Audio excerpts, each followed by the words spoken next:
Hey, good morning. It's Ken Walls. Welcome to Breakthrough Walls. I am really excited today. I have a super special guest on the show today.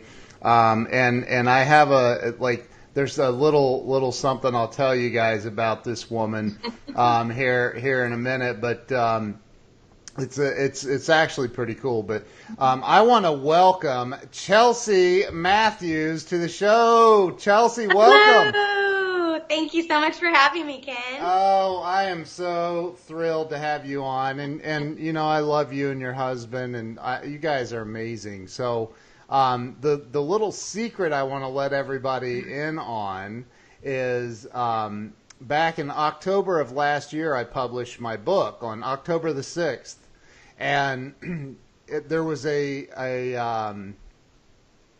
I forget exactly how it all went down, but I was on one of you and Martin's live streams, and you started calling me Walls of Steel.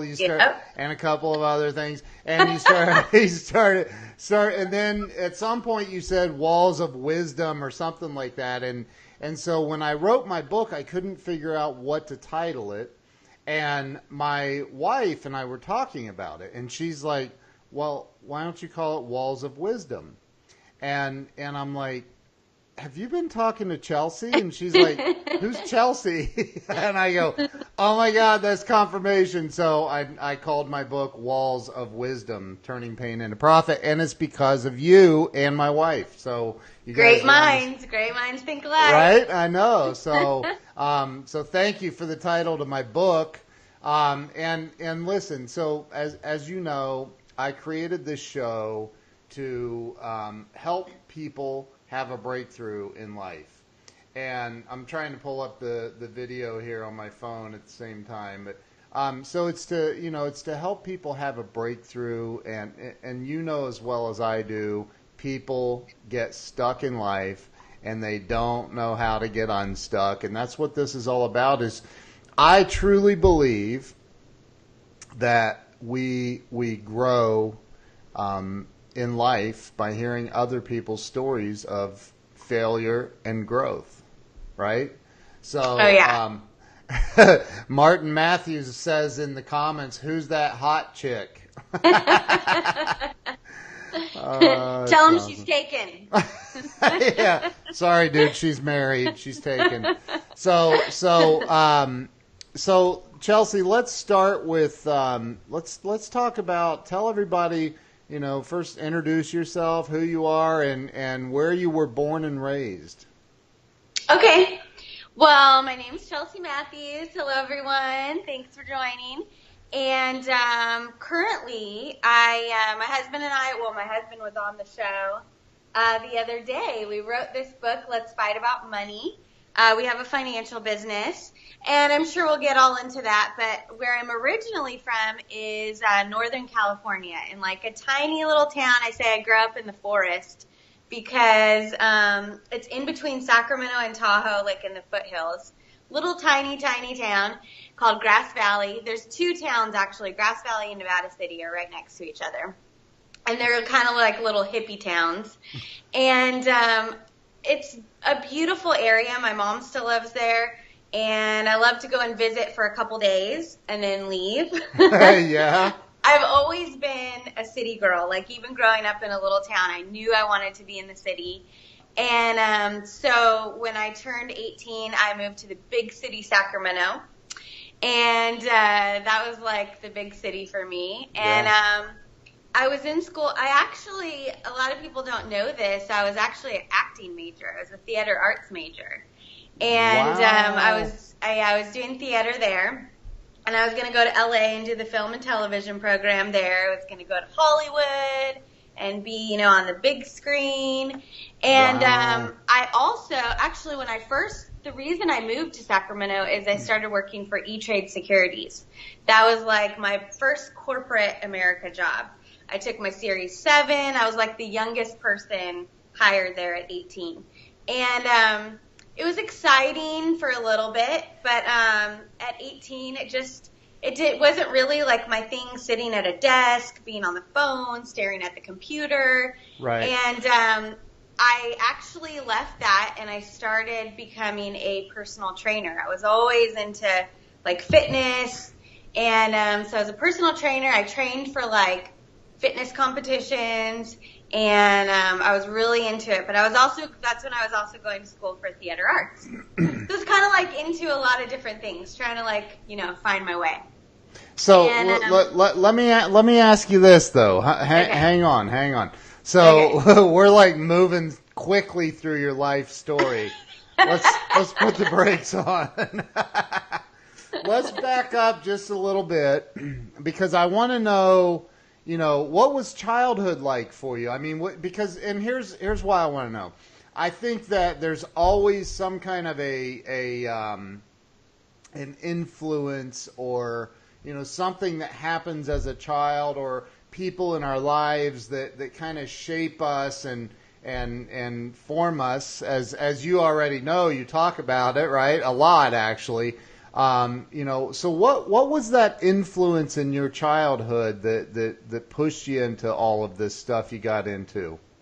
So, well, my parents were both really big influences on me. My mom is like this super strong, teeny tiny little Italian feisty lady. Yeah. And I always, no matter what happened, she always like figured it out. She always made things happen, and she was always just this strong, person in my life. And my dad, I really also learned a lot of like work ethic from my dad. He was always working really hard. Both of my parents were entrepreneurs, and my dad was in construction, and he built homes. And I actually kind of like grew up going to the job with him. So I had like my little tool belt, and I would do little jobs.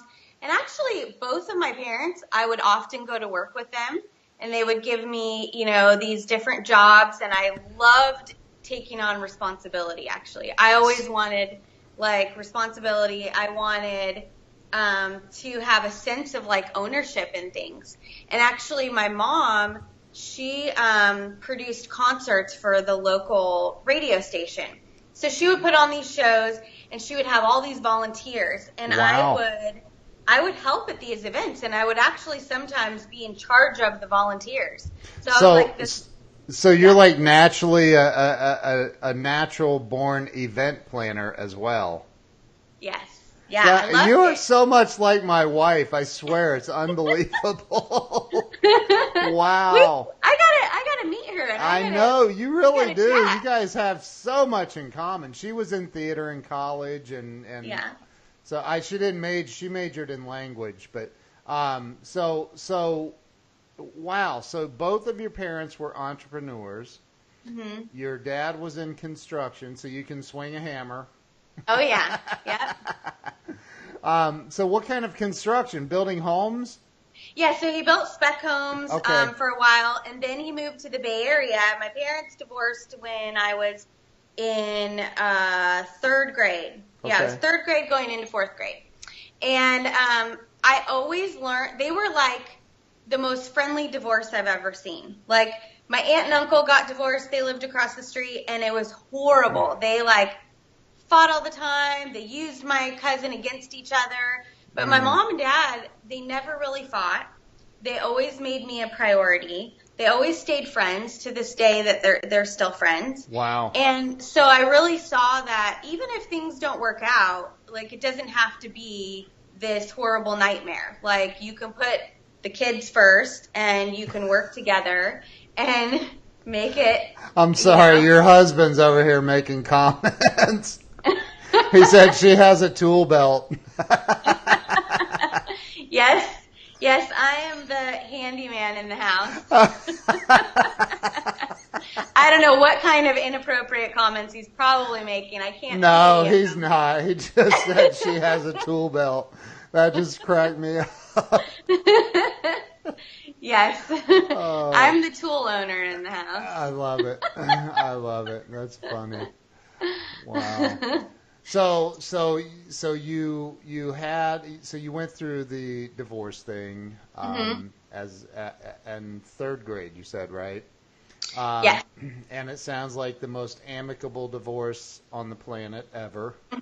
Yes. Yeah. So, and I'll tell you one thing that really did have an impact in my life. I was actually raised as a Jehovah's Witness. okay. So, like, growing up, I didn't have birthdays. I didn't have holidays. I didn't have, basically, I would say anything fun I was not allowed to do.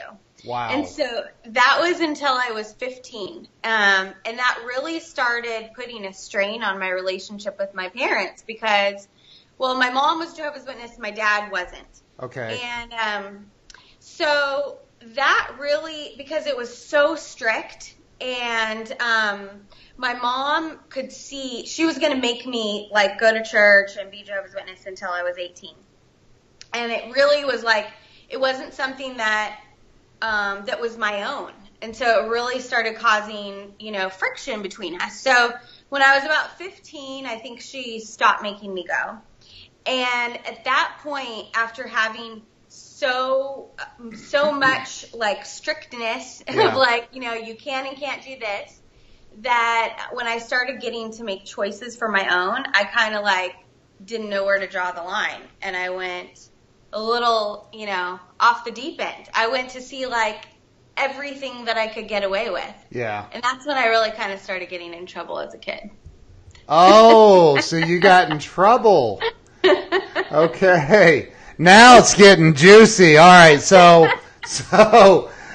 Chelsea, like, see, I would never ever guess you to be in trouble ever. Like, you just. I was a bad kid. That's funny. So, well, what'd you end up getting into? Well, I'll say, so growing up in a small town, there's not a whole lot to do. There's a lot of extracurricular activities. Yeah. Some different kinds of substances, Yeah, that I tried and experimented with. But I'll say probably in 5th grade, and looking back, I never really thought that my parents' divorce really had an impact on me because Yeah. they really put so much focus on making sure that I was okay, that I knew it didn't have to do with me, making sure that they made me number one. But I would say in about 5th grade, my teacher, I almost didn't pass 5th grade because I just didn't turn in my work.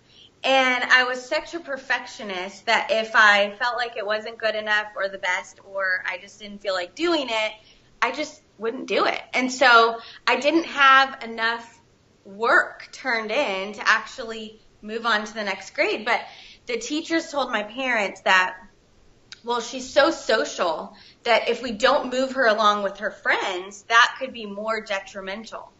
So they're like, we know that it's not like she doesn't understand the work. She's just not doing it. Right. So they really kind of just, like, moved me along to the next grade.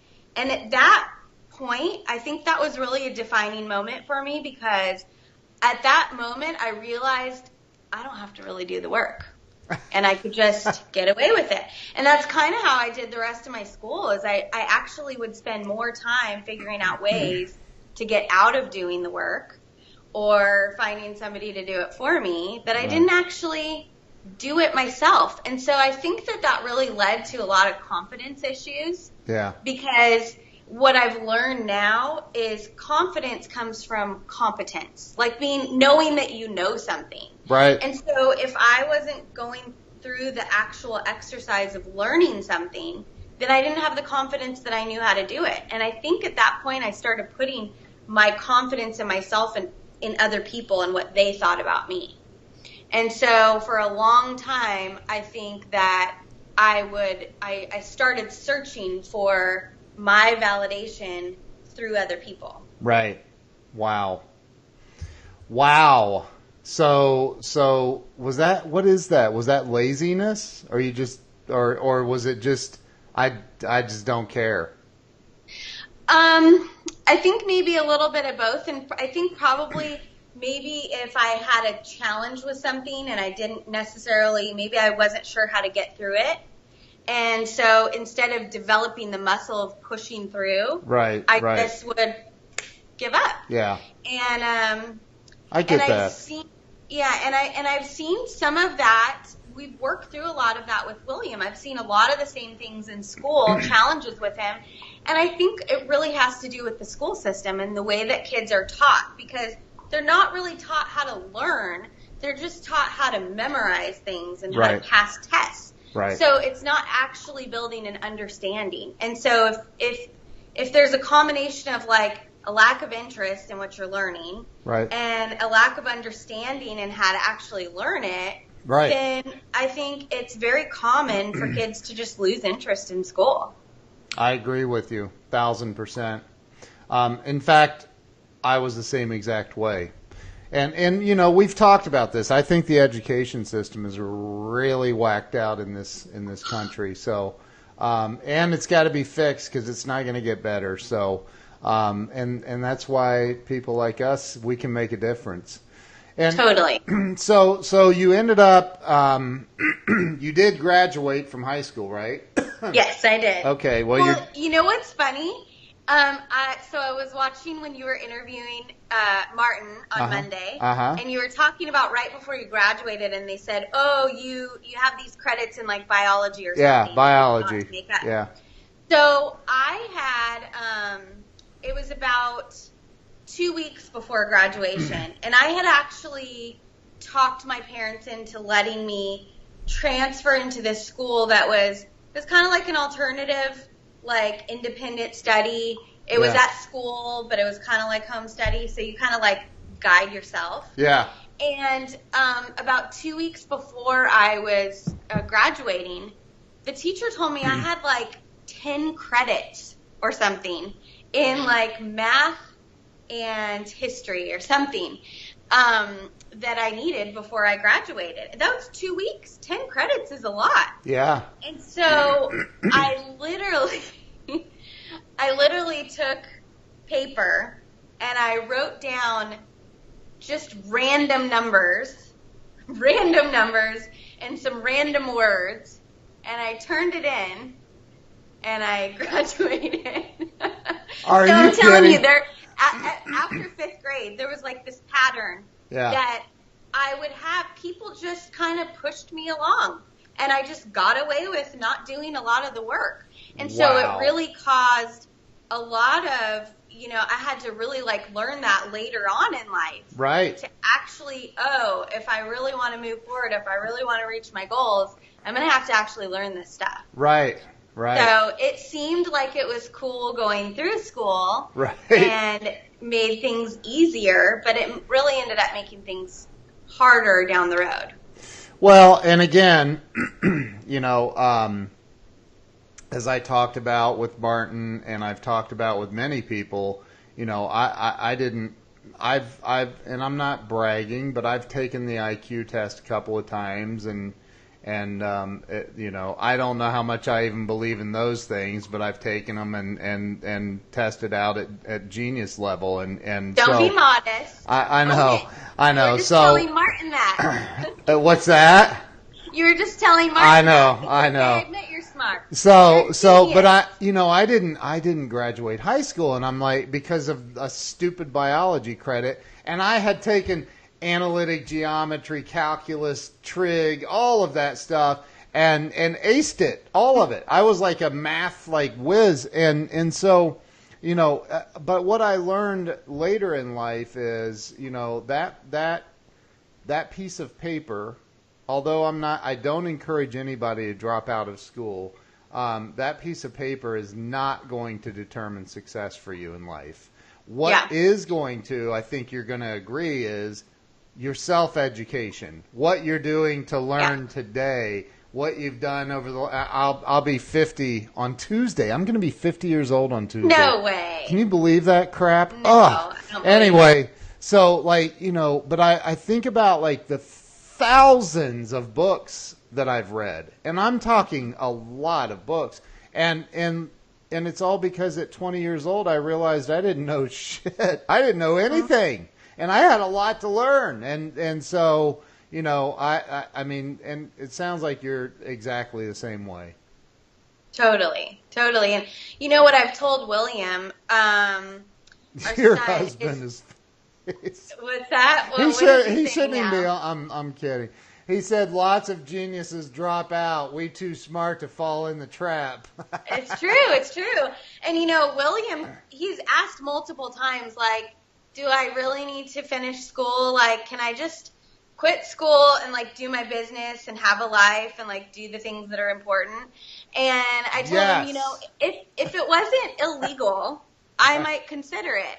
Right. But what I've told him, the main thing to get out of school is, for one, really is to develop a habit of learning, develop the discipline of learning and doing things that you don't want to do. Right. Because even in life, doing, your favorite things, there's going to be pieces in there that you don't particularly like. Right. Like, I almost went into school for interior design right after high school, but I interviewed an interior designer and I found out that most of it was actually paperwork. You weren't like out designing all the time. Right. And I thought, I don't want to sit at a desk and do paperwork. I don't want to do that. So it was like I hadn't developed that discipline that, hey, you're still going to have to do some things that are not your favorite. Right. And so I said, this is the time to learn that discipline, because there's going to be things you don't like in school. There's going to be teachers that are not your favorite.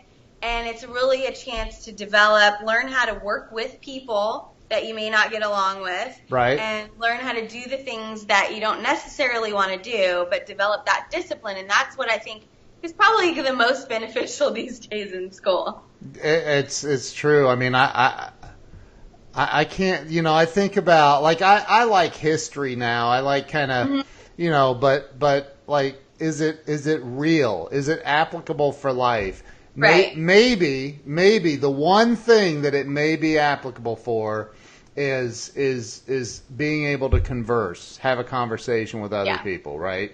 But like, who cares who the first president was? He's dead. I don't care. Yeah. Like, there are some other types of schools popping up, and I've looked into all different kinds of school systems, and there are some project-based schools where you actually get to apply the subjects instead of just learning out of a book how to do math problems. You're actually building something using math. Yes. Or, you're discovering something using science and putting all the things together to actually use them in the real world. And I think that's awesome. I think that's really where that's where all schools should be. Martin said Ken Walls will give $1 billion to everyone who shares. What's wrong with him? I love it. What is wrong with him? Yeah, and Martin will double match every dime I give away. So, whoa. Yeah. Okay. Like, he's throwing me off. I'm gonna block him from the screen. So okay. You graduated college barely, or high school. I mean, no, barely. I didn't graduate college. No, high school. And you barely squeaked by, and then you went out and what'd you do? Did you go to college at that point? Is that when you started? So, I was going to do school for interior design. Okay. I was going to go to a school in Long Beach, and it was like a trade school, like a 2-year school. And I had an interview with the dean of the school, or whatever it's called. Yeah. And she said her first question is, do you know this is what you want to do? Like, this is your number one choice. And I said, I think so. And she said, okay, well, let me stop you there, because this school has like 600 students. It's very specialized. It's like, that's what you want to do. So she's like, why don't you take some classes in, junior college and figure out exactly what you want to do, and then you can come back if you want to. So that's when I got a job at E-Trade, and I moved to Sacramento, and then it kind of got to be where I wanted to make money. So at E-Trade, what'd you do there? So I started in customer service. Okay. And at this time, oh my gosh, E-Trade was just really starting to explode. And so when I started there, it was one building, like 2 floors. And by the time I left, it was 3 buildings, 3 3-story buildings on the property. And it was really, really fun and exciting. We didn't know anything about anything. And so we started in customer service. They were just hiring as many people as they could. They just needed to get, like, if you could breathe, they would hire you. And people were waiting on the phone to talk to somebody for like an hour. And then they would get someone on the phone and they would ask a question and they couldn't answer it. So then we had to put the person on hold and go find our supervisor and ask the question. Wow. Wait in line to get the answer, then come back, and then they'd have another question. I mean, it was like wow. crazy. And I remember the first time they made 100,000 trades in a day, we all got $100 cash. And then they did 200,000 trades in a day. We all got $200 cash. And then they wanted us to take our Series 7. So I studied for my Series 7, but E-Trade is like self-directed. So it's not really like you call and you get advice from a broker. Right. So it was like a $2 raise. It wasn't like, oh, I could be this rich stockbroker, you right. know, like a lot of other brokerage firms that people were at. And so it got more and more corporate as it grew, and it wasn't as fun. And, you know, I hadn't developed that muscle yet of like doing the things that weren't as fun. And so I started thinking, what do I really love to do? Well, I love working out. I love going to the gym. And so I talked to the fitness manager at the gym I was going to, and he started training me to be a fitness trainer. So at that time, I left E-Trade, and then I started becoming a personal trainer. And I was in school. I was in school this whole time. And for a while, I thought, okay, I was gonna go to school for kinesiology, and I was gonna do like sports training and, you know, all of this. Yeah. And there was something I've always loved, acting and theater, but I was always like shy. I wasn't necessarily shy. You seem really shy. I know. I actually in second grade. I used to be super, super quiet, and I would talk so quiet that like nobody could hear me. And my teacher said, Chelsea, you have to talk like you're talking to the whole world, and the whole world has to hear what you're saying. So somehow that clicked, I think. And wow. Now you can't shut me up. So I always had this like desire to be an actor. I loved theater. I loved movies. But I was so afraid of putting myself out there that I felt like if I tried my best and it wasn't good, I couldn't handle that. So I gave myself a test, and I took a theater class, and I said, okay, if I do well at it, I'm going to continue. And if I suck at it, then that's it. I'm not going to continue. And so I took the class, and I did really well, and I loved it. I really, really loved it. So then I was like, okay, this is what I'm going to do. I'm going to do theater arts, and then I'm going to LA, and then that was my plan from there. Wow. Holy moly. So, okay, did you end up in LA? No. I met a guy. You met a guy? I met a guy. Uh-oh. And we moved to Las Vegas.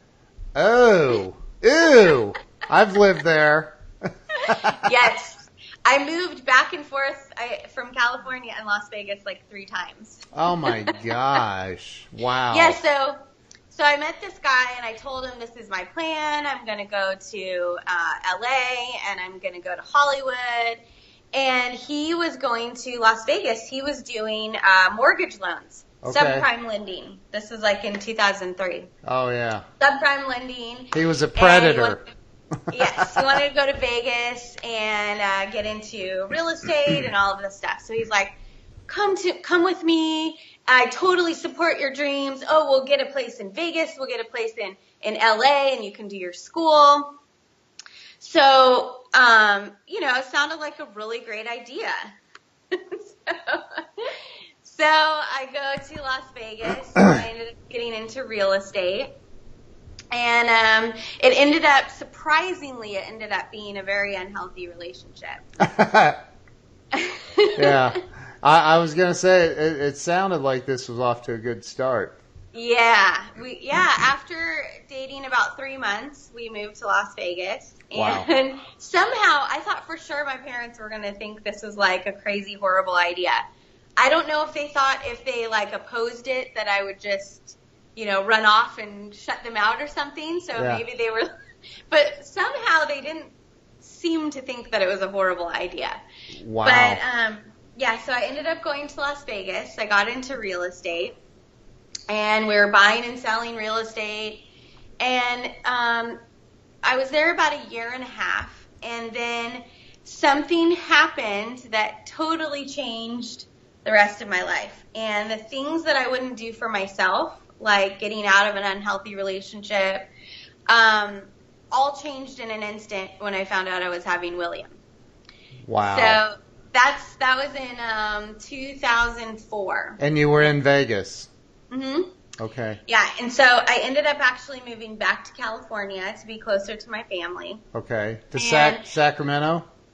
I moved actually back to Grass Valley. Okay. And wow. I actually moved in with my mom for a little bit. Okay. And I was 24 years old, and I felt like this teenage pregnancy. Yeah. Because, I moved back home, and I was starting all over, and even though I was 24, I wasn't a teenager, but I just felt I was not ready. Right. And but I knew that the choices I wasn't making for myself, I was not going to put another person in. Right. And so I knew I have to make a change. And so I was going to get my real estate license there in California. I was working for a real estate agent. And then William decided he wasn't going to wait around, and he was born 3.5 months early. Oh, my gosh. Yeah, so he was in the NICU for about 3.5 months. And he was on a ventilator for 2 months.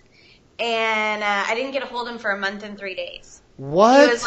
He was 2 pounds, 6 ounces. Oh, my gosh. Yeah, so that was completely life-changing, completely crazy time. And I'll tell you something about, this is probably the first true moment that I understood the importance of financial security, because I had saved money that I made in real estate. And when I moved back to California, the hospital that I had William in, they didn't have a NICU, they didn't have a setup for preemies, nothing. They had to take him an hour away. Oh, wow. To Sacramento, to UC Davis. And so because I had that money set aside, I didn't care if I had it set aside or not. It Right. made it possible financially to do it. Right. But I quit my job and I moved to Sacramento. Wow. And I basically stayed on the hospital campus pretty much for 3.5 months. Wow. And I was able to do that financially because I had set this money aside. And there were other parents who they couldn't come and see their babies every day because they had to go to work. I can't imagine. I had no idea how common premature babies are until I walked into that room and there was 20 other babies. Oh my gosh. And it's amazing what these nurses and doctors do for these teeny little babies. Yeah. And so March of Dimes and Ronald McDonald House became very important organizations for me. In fact, they had a Ronald McDonald House on the UC Davis campus, and that's where I lived. Wow. I lived there. I could stay there for a month at a time, and then I had to leave for a week. Yeah. So then I would stay there for a month and then leave for a week. And so, wow. Yeah, that organization is really, really dear to my heart because of what they do for those families. My wife and her family have been beneficiaries of that because her brother was diagnosed with leukemia at 6 years old, and so they went through, and he's doing well. He's anyway, so they had to go through that too, and thank God for that organization. Yes, yeah, right. It's amazing. Yeah, so William was made a grand entrance into the world. Yes, multi-million-dollar baby. Right. So So he should just be allowed to quit school. I mean, come on. Anyway, I'm kidding. Right? I'm kidding. But so the and it's funny. Abigail, our little one, asks that all the time. She's like, I really. She's 8. Like she's like, Yeah. I don't. She hates school, and I can totally relate to that. So, but let me ask you this. So at this point, William comes into the world. Mm-hmm. You finally get him out of the hospital. I'm assuming at that point, did you go back to your mom's for a while? No. No. I got a house in Sacramento because we wanted to stay close to the hospital. Oh, because gotcha. he had a lot of follow-up appointments. He had to get laser surgery on his eye. I mean, there was all kinds of things. And so I was able to actually stay home with him for about a year and a half. I stayed home with him. And I did actually start doing my one of my friends in Vegas had a VIP concierge company, and so he would put on events and parties. And so I actually started working from home for him, doing sales and marketing. So I was selling Vegas party packages from home in Sacramento. Nice. With my little baby. And there was, it was great to be able to stay home with him, but I also went through a huge depression because I thought, oh my God, what am I going to do with my life? For the first year, I couldn't really take him anywhere because his immune system was not very strong. I couldn't take him out around a lot of people. And so I thought, how am I going to go? I can't go take him to daycare. What am I going to do? And so my mom actually, she had brought by these. Oh, and I would literally, I would lay in bed. I was so depressed at one point. I would lay in bed watching TV all day, eating a box of Oreos. And I just would think. What's wrong with that? Well, I mean, here and there, it might be okay, Yeah. But that can't sustain you, for a lifetime. And then I thought, this is not the example I want to teach my child. Right. This is not the life I want him to live. So it really, being a mom has been such a savior in so many ways because a lot of the things that I didn't do for myself, I would not stand for William. And so it's really helped me pick myself up and want to set an example for him. And then through that, I've kind of learned to build my confidence, build my self-love, to realize I do want to do it for myself too. But there was this box of CDs that my mom would bring by, and it was a Tony Robbins, Personal Power, I think. And she sat these CDs at my house, and they sat there for I don't know, maybe 2 months. And I was like, I'm not going to listen to those, She just thought, just try, just listen, So I started listening to them, and I started doing the exercises, and he had these really ridiculous seeming exercises, stuff where you look in the mirror and you tell yourself oh, I love you, and it sounded so stupid and simple, but yet I couldn't do it. And so it was really just little by little trying to start working on my personal development and building up my self-confidence that really made a difference. Well, but back up, you said you couldn't do it. You couldn't look in the mirror and say positive things about yourself. No. Wow. I felt really bad about where I was in my life. I mean, I didn't know what I was going to do with my life, and I felt, not in my best shape after having a baby. Well, the Oreos probably didn't help. You think? I don't know. I have proof of it. I have proof. Trust me. Okay. So, and I don't want to get too personal, but where was Dad? So when I left to go back to California, we were not together. And then, when William was born, he came out a couple times while he was in the hospital. Okay. But he was not living a healthy lifestyle. He wasn't making good choices for himself. And I always had said I would never keep him from him as long as he was a healthy, good example and it was safe, you know? Right. So it wasn't really until William's 1-year birthday he came to William's 1-year birthday, and he brought his girlfriend who was pregnant. Oh, God. And so By him? Yeah. And so at that time, I actually moved back to Las Vegas because my friend who I was working with and doing the marketing and sales for the event, he was actually supposed to get a TV show. Like he was pitched for a TV show, and he wanted me to come out and be on the TV show. So I decided to move back out, and that's where we call him that guy. That's where that guy and that girl was.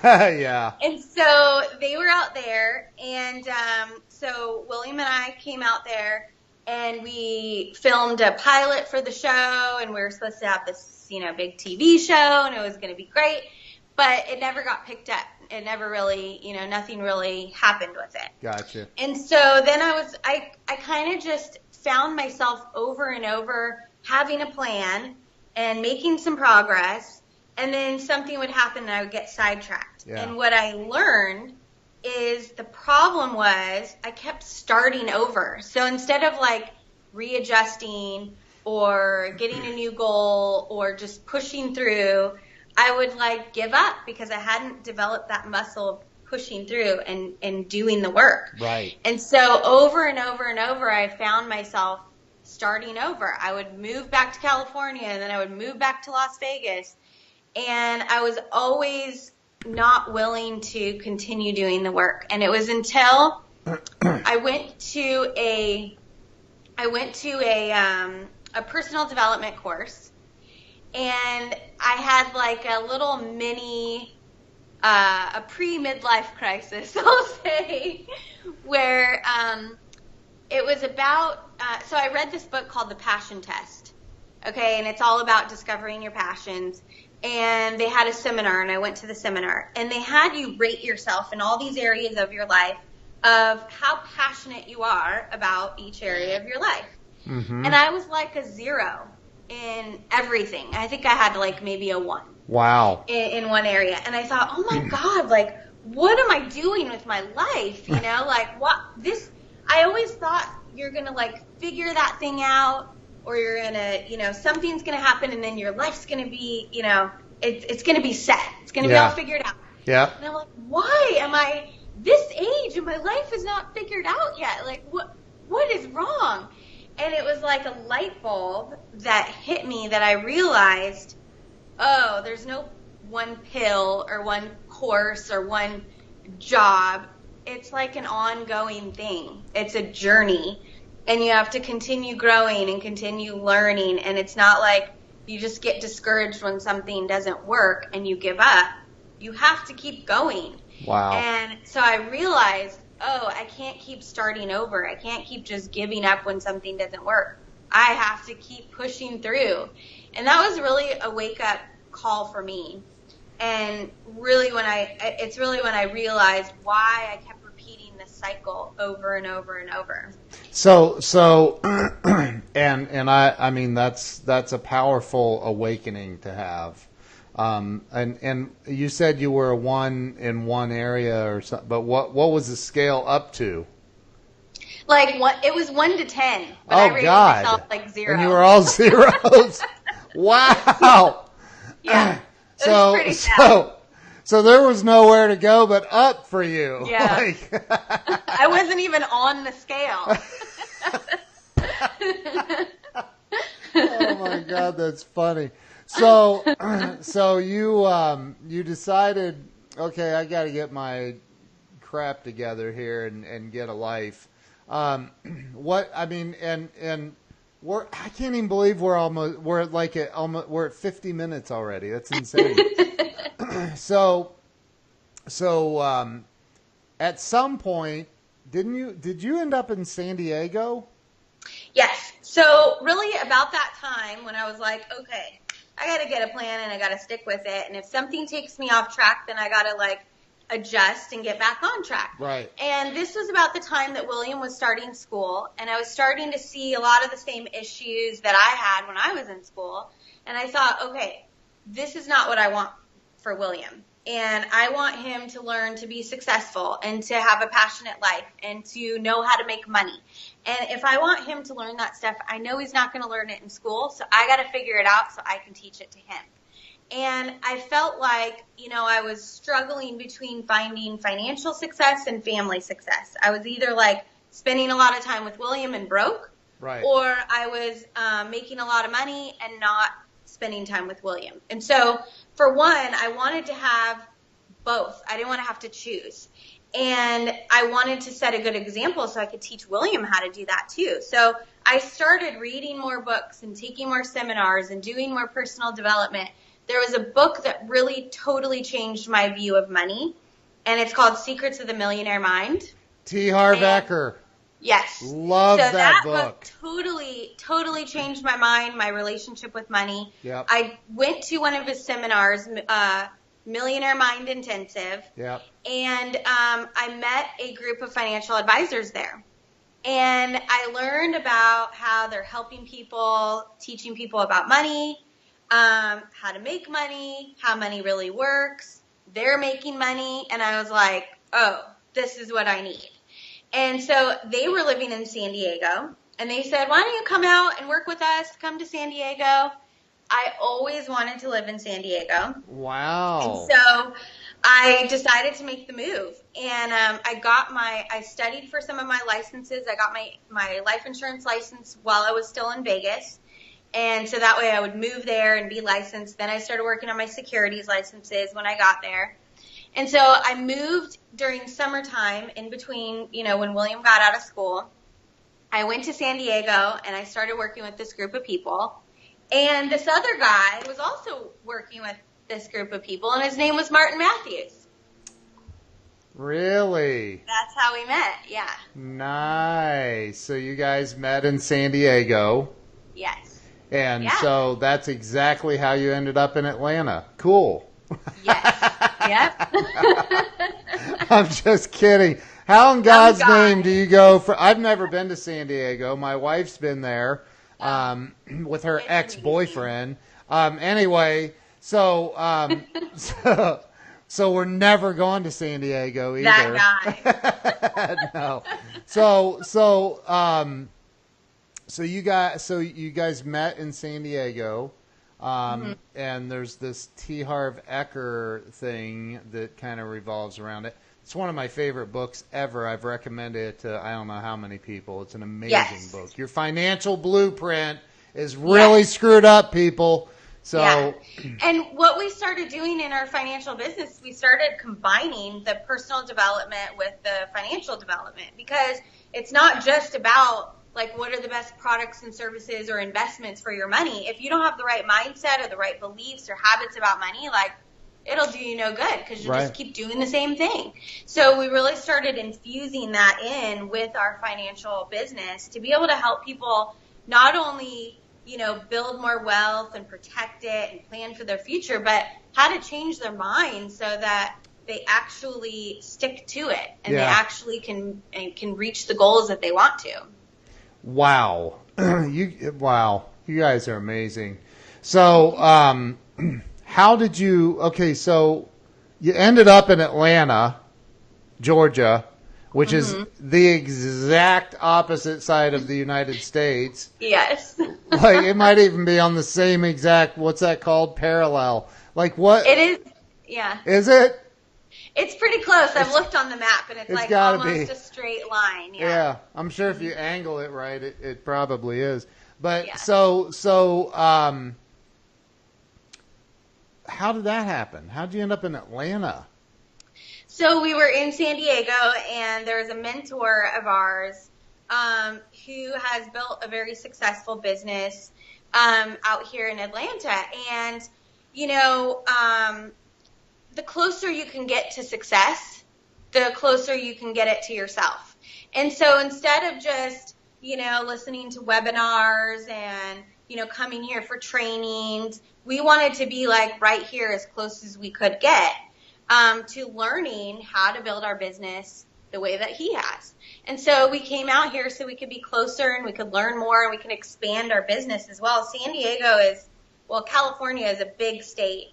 And here, there's like a whole bunch of, little states close by each other. Right. And so it was really a great opportunity to come and learn from an amazing mentor and be able to really expand our business throughout, this side of the country. Well, I mean, you got Alabama right there. It's just exploding. I'm just kidding. Like, I think, I used to live in West Virginia a long time ago, and it was one of the poorest states in the country. And then I remember looking it up, and Alabama was like, I think the poorest maybe, but but Georgia is an unbelievable state. Atlanta is New York of the South, so it's an amazing city. So let's talk about. So you guys are in Atlanta now. You've been there for quite a while. You have a booming business or 5. You guys have written a book. I mean, you've done all kinds of things. What, like, in your experience, and I ask everybody this on the show, in your experience, what do you see as being the biggest obstacle that holds people back in life? And I'm not talking about just finances. Finance, being financially healthy quite often is a byproduct of being healthy in every other area of your life, right? So what is it in your opinion that is the biggest challenge most people have that holds them back? Themselves. I would say that's no, come on, we got to go deeper than that. Well, and I'll tell you why, because I'll give you an example, and I think we were chatting about this after you were done with Martin on Monday. Yeah. And and I think it goes back to exactly why I got stuck in that same cycle of starting over and to be like, why can't I just figure it out? It's because of my mindset was not in the right way for me to continue pushing on. And so, Martin is really like the one healthy relationship that I've had. Before that, I have experience with, all jerks and all bad relationships. Yeah. And so at that point, wait, I've seen Martin be a jerk. When? I'm just kidding. He's amazing. And I so love that dude. Before I met Martin, I had really kind of written off relationships. I don't need a man. I was playing the mom and the dad with William. Yeah. I had it covered. I don't need anyone. And so then it all came back to William again. I thought, well, I don't want to deny William of having a healthy male role model in his life. I don't want to deny him of having a dad in his life. Right. So then I started thinking, okay, well, what kind of relationship would I want? What kind of qualities of a person would I want? And so I literally made a list of everything that I wanted in a relationship. That's actually an exercise from Tony Robbins that I learned too. So then it wasn't enough to just have that list and expect to find that person. Then I had another light bulb moment where I realized, oh, I have to become the kind of person that would attract that kind of person. So it really is, I think that we get stuck in the thinking of what we want to have and what we're supposed to do to get it, but we forget who we have to become. And so even when I read that book, Secrets of the Millionaire Mind, right, it was a whole mindset. It wasn't that I couldn't get the right jobs or I couldn't do the right business or I wasn't doing the right thing. It was my mindset. Yep. My mindset was set for scarcity and was set for struggle. And until I started believing that I could have abundance and looking for that and then doing the things that I need to do to build that, it will never come. So I know that's an answer that when people say, oh, they're in their own way, but it really is. It's the way that they're thinking, and they have to believe that they can have the things that they want. And here's something too, when I used to look for validation from other people, is I realized I have to know that what I'm saying is real for me. I have to be confident in that. If I'm not confident and I'm telling you something and I'm only going to believe it if you believe it. Yeah. Well, then that's in my mindset. It's never going to happen. So I have to be strong and confident and, have a foundation of the right thinking, the right belief to really get out of my own way. Wow. That is so, so true. This has actually been an amazing interview. So like, I mean, and because look, you get it, and I know Martin gets it too, and he was an okay interview. I'm kidding. He was awesome. Besides the technical issues we had, but he was incredible. So, and I'm sure that along your journey, you and Martin, get the phone calls or get the messages on Messenger, or people reach out to you and give you their sob story. I don't say that in a judgmental way. I don't. Because everybody's story, it can be very, very painful. I've been there. I've been homeless 4 times, and I look back. I wrote about this in my book. That every single time I was homeless, it really came down to my own choice. Like I just wasn't taking the action that you talked about. But the people that reach out and they are they're stuck.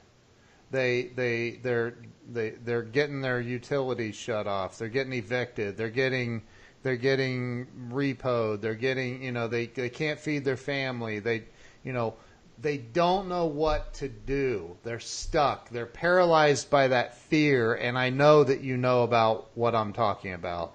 Yeah. What do you say to that person to get them into the moment and unstuck? What do you say to them? Well, it is a tough situation because I remember sitting in the Millionaire Mind Intensive and having these people tell these stories about, last year I came and I was broke and this, and I thought, I didn't know how I was going to do it. And now I'm saving, thousands of dollars and I'm making all this money. When you're in a place of desperation and nothing is going right, you really feel like, that's great for you, but that's not going to work for me. You don't understand my situation. Right. Everybody believes that their situation is so unique. And I think what happens is we get stuck in victim mentality and we think we don't have a choice. Right. And so, and to get out of that, we have to actually take responsibility for where we are. And that's tough. That's tough to communicate to somebody because you don't want to tell them, well, it's your fault where you are. That doesn't go over very well, and it's hard to look at that. So the thing that I think is the most helpful is just trying to help somebody understand there is a way out. Right. And first you have to decide that you want to make a change, and you have to take responsibility from your actions here on out. And so even if you don't know how you're going to get out of the situation, you first have to decide you want to get out of the situation. And then you have to get clear on what you do want. Because so many times I ask people, well, what do you want? They say, this is going wrong and I can't have this and this isn't working. Okay, so what do you want? Well, I don't know, but I know I don't want this. So all they know is what they don't want, and that's all that they're attracting. And so the first thing is to really get clear on what you do want and visualize it happening and believe that you can have it. And just every single day you have to take one action towards getting what you do want. Yeah. And stop focusing on what you don't want. And that was really hard for me. I was so good at focusing on struggle and scarcity, and it's so hard because you're like, but how am I supposed to not focus on these bills that I can't pay? Right. But it really is a muscle that you have to develop, and you have to just learn how to catch yourself and shift your focus to what do you want and what can you do about it. Well, and I think, it's like I was watching Sean Whalen last night on his live stream, and he's like, don't be a sissy, suck it up, buttercup, and like, whoa, dude. And I love Sean. He's actually a friend of mine. But he's he comes at you with all guns a blaring. But, I think a lot of people are.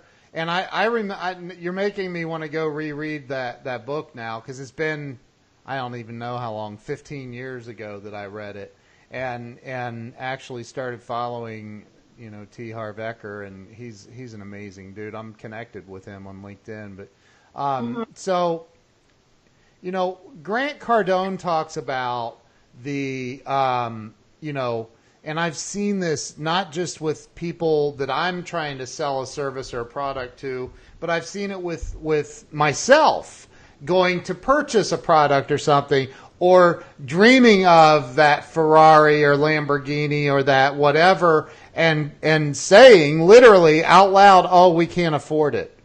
And that is 1,000% programming. And I don't, it's very, I'm telling everybody on this stream, and I know Chelsea will agree, Martin would agree, that is a very difficult thing to change.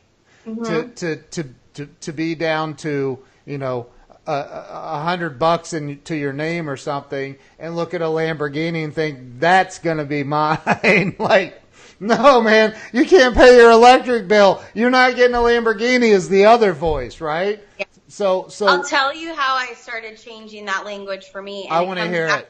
It comes back to William, because I learned about how powerful the language that you use when it comes to money and anything that you want in life. And I didn't want to program William. I learned that, oh my gosh, everything you learned growing up has programmed you for the way you believe and act around money. And so I thought, I'll be damned if I'm going to mess him up and give him bad money thoughts. And so I started changing my language from we can't afford that to, okay, well, let's see how we can make that happen. Let's see how can we earn the money. And really, that's how I started teaching William good money habits. Right. I started putting the power in his hands of thinking, how can you earn that money? You want this thing, so how can you earn the money and get the thing that you want? And so he's read Secrets of the Millionaire Mind. That was his bedtime story a long time ago. That's so awesome. Yeah, and so everything that I did to help grow myself, I also did with William, because I want to help build the right thoughts and habits and actions in him. So like we read Secrets of the Millionaire Mind together. We read Think and Grow Rich together. Wow. He's read Grant Cardone books. Yeah. And so all of the things, I've taken him along on the journey, but really those things that I didn't do for myself, I didn't want to mess him up. And so it really is what helped me to change those thoughts and those actions and those habits. And then it started producing change in my own life. Wow. That is that's just awesome. And as much as people may think it's hokey, I don't think it's hokey at all. It's worked for me, and that is vision boards, like literally cutting out things out of a magazine or printing them off and create a vision board. And I literally have one. I've accomplished almost everything on my vision board. I looked at it like I had it and had it hanging up for a long time, and then several years later I'm like, oh my God, I've accomplished everything on this thing except for one thing, and I will have that. But I'm like, people need to understand that this mindset, and I think you agree, it's the most important thing to having not just success financially, but overall happiness and real joy in life. It's all about what's going on up here. Yep, totally, 100% agree. Yeah, wow. It all starts there. Well, I'm, we're a little over. I don't care. It's my show. We can go all day if we want. I'll upload a 6-hour episode. I don't care. But because you're a bright shining light to this world. I remember meeting you and Martin in Miami for the first time. And I was like shocked you guys wanted a picture with me. I was like, wow. So, are you kidding? No, we're big fans. I just love you guys, and so first let me say thank you, a huge thank you. I know how busy you guys are, so thank you for taking time out of your schedule, and Martin, because he's on here too. I know he's either right there with you or in the other room. So I'm very, very grateful for both of you. Our friendship has grown, and you guys are amazing. But what's next for you? What's coming up? So we're helping William develop his business. So his business is kidsforwealth.com, and he teaches a kids money system to teach kids good money habits. So he's working on his book. He's working on a program, and we're expanding our speaking. Typically, we've done a lot of speaking in our own industry, and so we're branching out. And so if anybody has any events that, any of our topics might be, a good fit for, feel free to contact us. We definitely want to expand our speaking and events. My ultimate goal that I want to build our business up to, we're expanding our agency also. So we're bringing on people to help expand and grow our agency. But what I really, really am working towards, like my big goal, is I want to be doing family retreats on tropical islands all over the world. Oh. So I love tropical islands, and I love helping families, build an unbreakable financial house. And so I would love to do, and I love retreats. So I thought, hey, why don't I combine them all and for like the ultimate experience? So that's kind of like the thing that I have my eye on, and I'm doing little things along the way, like I'm speaking at other people's retreats, speaking at other events, that type of thing. So I'm working, step by step towards it. Do you have it on a vision board? You know what? I need to update my vision board now that you're talking about vision I know. boards. I'm sitting here thinking the same thing. I do have one, but I need to put that on there. So thank you. Yeah, I'm sitting here thinking about 5 things I need to add to mine now. So. But, and that's the thing is people, like I'm not one of those people where I go, oh man, I didn't do a vision board and it's been, whatever since I'll just forget it. I'm one of those people. It's like, okay, so I screwed up. I forgot about it. I didn't do it, whatever. Let's do it now. Let's roll. Let's complete that cycle and get her done. So that's and quite frankly, I think that's a huge element of success too, right?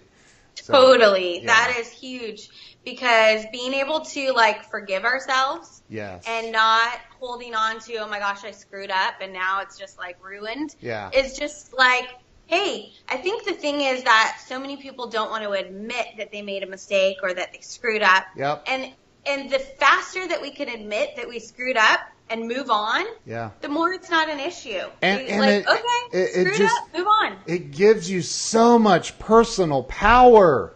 It really does. People want to live in and quite frankly, if you screwed up and you're not willing to admit you screwed up, then you're living a lie. And the there's nothing good that comes out of living a lie. So not at all. It doesn't help your self-esteem. It hurts you. Admit you're wrong, move on, and kick some ass. Forget it. Yeah. Let it go, right? Yeah. Play the Elsa song. Let it go. So, anyway, so how can everybody follow you? So, I am on Facebook at Chelsea Reese Matthews. And our personal website is martinandchelsea.com. martinandchelsea.com.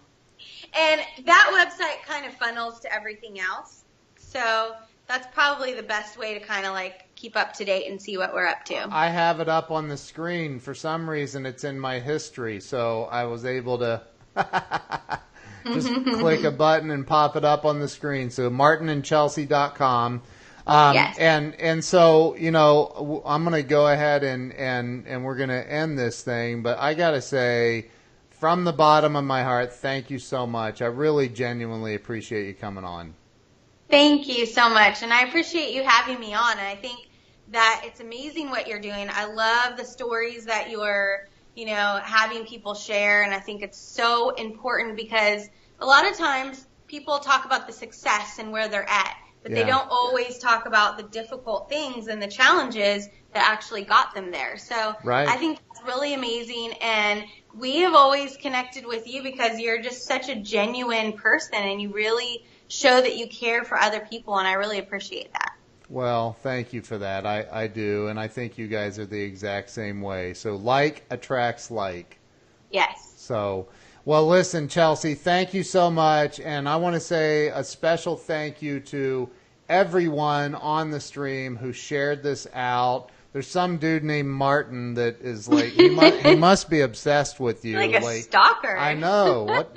Better call the police. He's stalking He's my number you. one fan. I know. You guys are awesome. He can stalk me all he wants. Huh?